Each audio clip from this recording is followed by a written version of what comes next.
हम भारत के युवा धरा पर युवा क्रांति मचाएं। संस्कृति हमें पुकार रही है, उसकी सुने व्यथाएं। गांव शहर के गली गली में अपनी पकड़ बनाएं। युवा क्रांति पथ का दीपक हम मिलकर चलो जलाएं, मिलकर चलो जलाएं। मित्रों, दुनिया का ये जो समय चल रहा है वो परिवर्तन का है। हर तरफ परिवर्तन की बयार है। चाहे पर्यावरण की बात हो, सामाजिक व्यवस्था की बात हो, राजनीतिक व्यवस्था की बात हो या फिर धर्मतंत्र की, सभी ओर तेजी से परिवर्तन दिखाई पड़ रहा है। आज हम सृजन और विनाश के झूले में झूल रहे हैं। ऐसे संवेदनशील समय में व्यक्ति से लेकर विश्व स्तर तक ढेरों चुनौतियां मनुष्यता को झकझोर रही हैं। व्यक्तिगत स्तर पर बेरोजगारी, बीमारी, तनाव, अवसाद, पारिवारिक स्तर पर गृह क्लेश, विग्रह, सामाजिक स्तर पर कुरीतियां, मूढ़ मान्यताएं, धर्म क्षेत्र में पाखंडवाद, वितंडावाद, भाग्यवाद, राष्ट्रीय स्तर पर भ्रष्टाचार, अशिक्षा, गंदगी, पर्यावरण असंतुलन और वैश्विक स्तर पर देखें तो युद्ध की चुनौतियां काले बादल की तरह धरती पर मंडरा रहे हैं। ताकतवर देश अपनी सीमा विस्तार के लिए खून की नदियां बहाने में लगे हैं। आतंकवाद भी कम बड़ी चुनौती नहीं है। सीरिया जैसे सुंदर देश को आतंकवाद ने शमशान में बदल दिया। इसी प्रकार धरती पर ग्लोबल वार्मिंग से होने वाली तबाही का मंजर भी हमारे सामने है। अब बात यह है कि इन समस्याओं का हल निकलेगा कैसे। विगत दिनों 4 प्रकार के प्रयास किए गए। एक प्रयास ये किया गया कि तलवार, भाला, बम और बंदूक के दम पर दुनिया में शांति लाई जाए। इस ख्याल के चलते 2 विश्व युद्ध भी हुए, पर परिणाम में नुकसान ही उठाना पड़ा। दूसरा प्रयास ये हुआ कि लोगों को दौलतमंद बनाया जाए। इसके लिए उपभोक्तावाद और वैश्विक व्यापार को बढ़ावा दिया गया। पैसा तो बढ़ा, पर उसने नशा, अश्लीलता और अय्याशी को भी बढ़ा दिया। इसका दूसरा भयंकर दुष्परिणाम आर्थिक असमानता के रूप में सामने आया। अमीर ज्यादा अमीर होते गए तो गरीब और भी ज्यादा गरीब। दुनिया के 2% लोगों के पास दुनिया की 98% दौलत इकट्ठी हो गई। एक और गरीबों की बहुत बड़ी संख्या है जो ये सोचने को मजबूर है कि क्या खाऊं, क्या पहनूं, तो दूसरी ओर चंद अमीर धन्ना सेठ हैं जो ये सोचते हैं कि क्या क्या खाऊं, क्या क्या पहनूं। एक तरफ कुपोषण है तो दूसरी तरफ अपच। दुनिया को सुखी बनाने का एक तीसरा प्रयास चला जिसे हम विकास कहते हैं। विकास के नाम पर सड़क, बिजली, पानी, स्कूल, मकान आदि सुविधाओं को बढ़ाने के साथ साथ हरित क्रांति और श्वेत क्रांति भी चलाई गई। इससे कुछ राहत जैसा महसूस तो हुआ, पर स्थिति ज्यों की त्यों बनी रही। सुख शांति बढ़ने की बजाय घटती ही दिखाई पड़ रही है।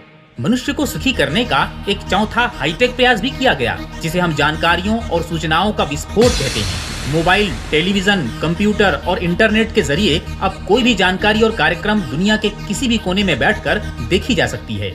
इससे लोगों ने जानकारियां खूब इकट्ठी कर ली और मनोरंजन भी खूब किया।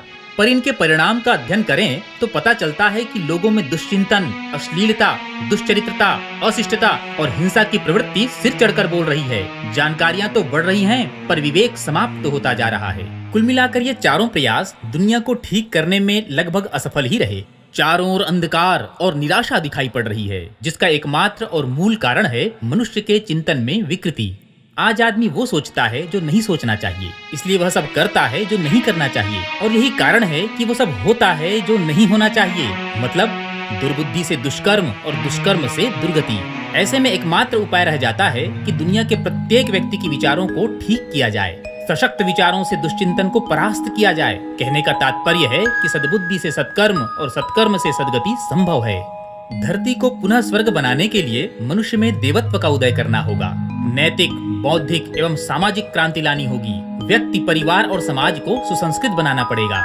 साधना, शिक्षा, स्वास्थ्य, स्वावलंबन, पर्यावरण, नारी जागरण, व्यसन मुक्ति एवं कुरीति उन्मूलन जैसे बड़े बड़े आंदोलनों को विश्व स्तर पर गति देनी होगी। और इनकी शुरुआत देवभूमि भारत से ही करनी पड़ेगी, क्योंकि जब जब भारत अपनी गौरवशाली संस्कृति के चरम पर रहा, तब तब विश्व में भी सुख शांति का वातावरण बना रहा।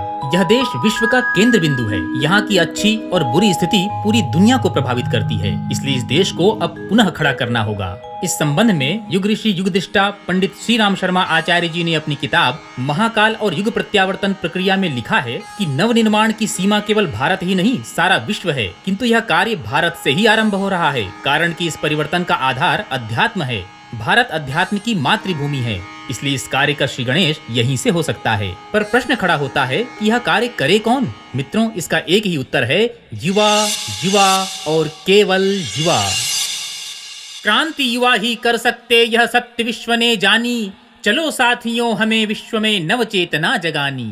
सारी दुनिया देख रही है समय बहुत है भारी, एक ओर है ध्वंस दूसरी ओर सृजन है जारी। जगह जगह आतंक उग्रता का साया मंडराया, स्वार्थ वृत्ति ने आज आदमी को है भ्रष्ट बनाया। भारत माँ की पीर मिटा के करनी सफल जवानी, चलो साथियों हमें विश्व में नव चेतना जगानी। उठो जवानों बन तेजस्वी, सोया राष्ट्र जगाओ, भारतीय संस्कृति की गरिमा तुम फिर से दर्शाओ। ब्रह्म तेज से चमक उठे फिर भारत देश हमारा, और विश्व को आत्मज्ञान का फिर से मिले उजियारा। निश्चित रूप से राष्ट्र को जीवंत और जागृत बनाने का कार्य युवा शक्ति ही कर सकती है, क्योंकि चुनौतियों से टक्कर लेने का सामर्थ्य यौवन में ही होता है। बालक भविष्य के सपने देखने में और वृद्ध अतीत में खोए रहते हैं, पर युवा ही है जो वर्तमान में कुछ कर गुजरने का संकल्प लेकर अपने उज्जवल भविष्य का निर्माण करता है। युवा शक्ति की महिमा अपार है। यहाँ युवा से तात्पर्य केवल उम्र से नहीं है।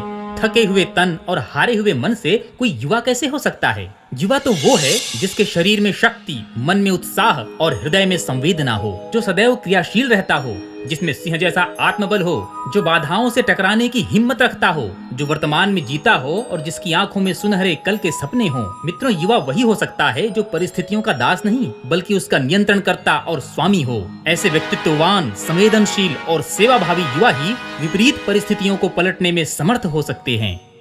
युवा वही है जिसके हाथों मन की कसी कमान हो, शक्ति समर्पण अनुशासन में महावीर हनुमान हो। आत्मबोध हो जिसे स्वयं की क्षमता की पहचान हो, जीवन के उत्कृष्ट लक्ष्य का जिसे निरंतर ध्यान हो। अपनी इच्छा नहीं हो मन में सिर्फ समय की मांग हो, फिर उसके अनुरूप शक्ति भर उसने भरी छलांग हो। ज्ञानी होकर भी न ज्ञान का जिसे तनिक अभिमान हो, शक्ति समर्पण अनुशासन में महावीर हनुमान हो। जिसको चिंता रहे विकल मानवता के कल्याण की, हाथ बढ़े रक्षा करने हर सीता के सम्मान की। डरे न आंधी या तप वर्षा या भीषण भूचाल से, संकल्पित मन लिए निरंतर बढ़े संतुलित चाल से। आयु देह की कुछ भी हो पर सतत प्रवाहित प्राण हो, शक्ति समर्पण अनुशासन में महावीर हनुमान हो। मित्रों, इतिहास साक्षी है कि जब जब राष्ट्र और विश्व मानवता पर संकट के तेजाबी बादल छाए, तब तब युवा शक्ति ने ही प्रचंड प्रभंजन बनकर उसे छिन्न भिन्न किया है। बहुत कठिन और असंभव दिखने वाली चुनौतियों का मुकाबला समय समय पर युवा शौर्य ही करता आया है। जन क्रांति का नेतृत्व करने वाले ऋषि वामदेव एवं सामश्रवा युवा ही थे। अजय समझे जाने वाले सम्राट कार्तवीर्य का अंत युवा परशुराम ने किया था। दस्युओं से आक्रांत आर्य संस्कृति की रक्षा करने वाले महर्षि अगस्त्य युवा ही थे। रावण के महाआतंक को समाप्त करने का कार्य श्री रामचंद्र जी ने युवावस्था में ही किया था। युवा सिद्धार्थ ने स्वयं को संबुद्ध बनाया और हजारों लाखों युवक युवतियों को जन कल्याण के मार्ग में लगा दिया था। नवयुवक आचार्य शंकर ने अद्वैत ज्ञान से भारतवर्ष को पुनः एक सूत्र में बांध दिया। सांस्कृतिक संकट के समय रामानुजाचार्य, मध्वाचार्य, निम्बार्काचार्य एवं वल्लभाचार्य आदि आचार्यों ने अपने यौवन को झोंक दिया। युवाओं को हठ योग से चरित्र बल की सीख देने वाले गुरु गोरखनाथ युवा ही थे। मुगलों के अनाचार से जूझने के लिए छत्रपति शिवाजी और महाराणा प्रताप जैसे युवा शूरवीरों से इतिहास भरा है। अंग्रेजों की गुलामी से भारतवर्ष को मुक्त कराने वाले युवा राष्ट्र भक्तों की लंबी श्रृंखला है। शहीद आजम भगत सिंह, खुदीराम बोस, चंद्रशेखर आजाद, नेताजी सुभाष चंद्र बोस, रानी लक्ष्मीबाई, तात्या टोपे, मंगल पांडे, आजादी के मतवाले श्रीराम मत्त आदि सभी ने अपनी युवावस्था को भारत माता के श्री चरणों में समर्पित किया था। देश की वीरता के महान प्रेरक, अग्निमंत्र के उद्गाता और युवाओं में प्राण फूंकने वाले स्वामी विवेकानंद भी युवा ही थे। बंधुओं, इस समय परमात्मा ने भारतवर्ष को भरपूर युवा शक्ति दे रखी है। आज भारतवर्ष विश्व में सबसे युवा देश है। भारत में अभी युवाओं की संख्या लगभग 65% है। औसत आयु 27 वर्ष है। अन्य सभी देश अब बूढ़े हो रहे हैं, पर भारत जवान है और आने वाले समय में यह जवानी और भी खिलेगी। आवश्यकता है इन युवाओं में सच्चे यौवन को तलाशने, तराशने और संगठित करके नियोजित करने की, ताकि माँ भारती भवानी के चरणों में चमचमाती तरुणाई को समर्पित किया जा सके। आज युग पुकारता, जाग नौजवान रे, मोर्चे संभाल रे, संभाल तू कमान रे। दुर्दशा ग्रसित समाज हाय छटपटा रहा, भ्रष्ट हुआ तंत्र राष्ट्र संपदा मिटा रहा। जुबां बंद है न्याय का, मौन है विधान रे। आज युग पुकारता, जाग नौजवान रे। खोखला समाज को बना रही कुरीतियां, मृत्यु भोज हो रहे झुलस रही है बेटियां। क्या नहीं रहा जवान खून में उफान रे, आज युग पुकारता जाग नौजवान रे। मित्रों, वर्तमान समय के युवाओं में भी काफी ऊर्जा है। ऐसा नहीं कि वह जुझारू नहीं या विपरीत परिस्थितियों से लड़ने की सामर्थ्य नहीं रखते, अपितु वह पहले के युवाओं से अधिक प्रभावशाली ढंग से अपने कार्य को कर सकते हैं। इस सुखद संभावना के बावजूद आज का युवा नशा, तनाव, अवसाद, रोग, अशांति और बेरोजगारी आदि से त्रस्त है। इसका एकमात्र कारण है जीवन के प्रति एकांगी दृष्टिकोण। मानव जीवन के बारे में आधी अधूरी परिभाषाएं उसने अपने दिमाग में बिठा रखी है, इसलिए उसके जीवन में हर जगह अधूरापन और भटकाव दिखाई पड़ता है। अच्छा खासा पढ़ा लिखा नौजवान अवसादग्रस्त होकर आत्महत्या कर लेता है, कोई बहकावे में आकर आतंकी संगठन से जुड़ जाता है। स्वार्थी नेता अपना उल्लू सीधा करने के लिए युवाओं को नारेबाजी में, बस जलाने में, रेल की पटरियां उखाड़ने में लगा लेता है। युवा शक्ति को दिग्भ्रमित करने वाले ऐसे ढेरों उदाहरण आए दिन देखने को मिल जाते हैं।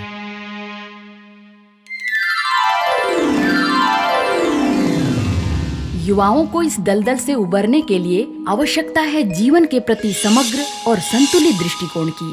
जीवन में सर्वतोमुखी और सर्वांगीण उन्नति के लिए जीवन के संबंध में कम से कम 3 आयामों को समझना जरूरी है और उनका परस्पर संतुलन बनाना भी जरूरी है। ये 3 आयाम हैं शरीर, विचार और चेतना। इन तीनों के अपने अपने विज्ञान हैं, शरीर विज्ञान, विचार विज्ञान और चेतना विज्ञान या अध्यात्म विज्ञान।